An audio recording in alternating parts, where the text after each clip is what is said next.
A7 news Andhra.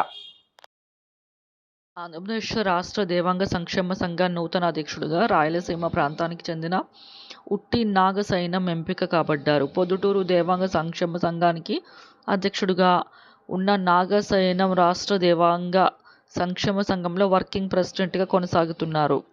Devanga కుల సంక్షేమానికి 2 దశాబ్దాలుగా సేవలు అందిస్తున్నారు.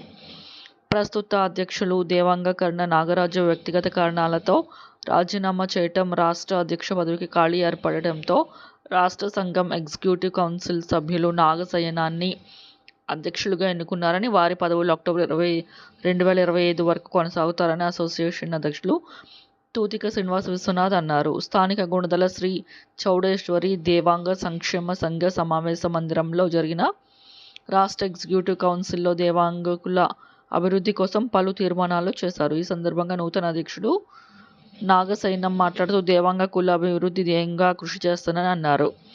కార్యక్రమంలో ప్రధాన కార్యదర్శి పుచ్చల రామకృష్ణ, రాష్ట్ర మహిళా విభాగం అధ్యక్ష ప్రధాన కార్యదర్శులు సజ్జా హేమలత, ఉప్పుగంటి రాజశ్రీ, కాలేపు సత్యనారాయణ, గుత్తి త్యాగరాజు, ఎగ్జిక్యూటివ్ కౌన్సిల్ సభ్యులు పాల్గొన్నారు.